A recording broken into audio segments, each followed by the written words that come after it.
The 1966 Oldsmobile Toronado was Oldsmobile's entry into the personal luxury car field. It was a strikingly sharp and stylish car with a massive and almost completely flat hood and pronounced wheel arches. It looked like a road-hugging rocket. Underneath, the car was just as exciting. It was among one of the first mass-produced American cars to jump on front-wheel drive. In a day and age, pretty much every American car was powered by the rear wheels. This front-wheel drive setup, nicknamed the unitized power package, allows the power to go from the engine straight to the front wheels without needing an axle all the way to the back wheels. This means that you can do whatever the hell you want with the rest of the car body, like stretch or shorten it. And so let's have a look at some attempts to make a short Toro. First of all, some of the designers weren't all too happy how the Toronado turned out. Sure, it looked good, but it was also a massive two-door coupe, typical for a personal luxury car, but one of the original styling ideas was to make the Toronado a smaller-sized sports coupe. So, more like a pony car and less of a big, soft, full-size personal luxury highway cruiser. After the release of the real Toronado, that styling idea was picked up again. As much as it is easy these days to fill in a prompt in AI or flex your Photoshop skills to envision this idea of a short-body Toronado, this styling exercise was an actual cut-and-paste job. 3 years went into the development of a short Toro, and here's a picture of the first attempt. Much of the length between the door and the rear wheels was eliminated, and the rear overhang was shortened.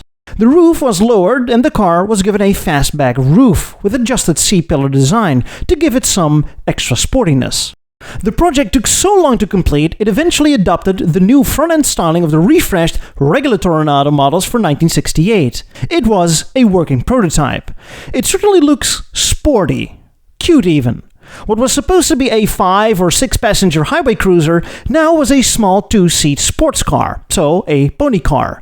But GM's upper management saw no future in having another pony car when it already had the Chevrolet Camaro and the Pontiac Firebird, so the idea of an Oldsmobile pony car was scrapped. And yet, the story isn't completely over. See, during the snowy winters in and around Detroit, there were quite a few Oldsmobile employees that had trouble leaving the parking lot after a day's work, getting stuck in the snow, except those few co-workers that bought a Toronado. A massive 7-liter V8 pushing down on the front wheels that were also powered by that same engine proved to offer greater traction on snowy roads as opposed to rear-wheel drive cars. The co-workers were often invited to help fellow rear-wheel drivers out of the mess they were in by pulling them out of the snow.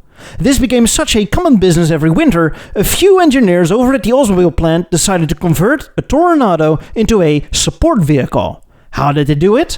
They made a mini Toro. They shortened the midsection, so the doors, the windows, and the roof. They shortened the wheelbase, cut off much of the front overhang, cut off much of the rear overhang, and although you think this was all a great weight saver, they even made the car heavier than a standard production Toronado, just to improve the traction. It was now a 3-seater, with a remarkably similar styling like the rather unrelated AMC AMX that was released a few years later, but I digress. The front end was literally cut off and replaced by a big piece of soft rubber, and so was the rear end. The original Toro had hidden headlights, but just for safety, regular round headlights were installed so that you could see what you were pushing during the dark winter evenings. The car also came with an orange flashlight, reinforced battery, first aid kit, and some other handy features. The Olds Toronado pusher became a trusty fella at the factory, not only pushing cars out of the snow, but for all kinds of jobs where a little pushing and pulling were required. The Olds fulfilled this duty for some 15 years and was retired in 1981.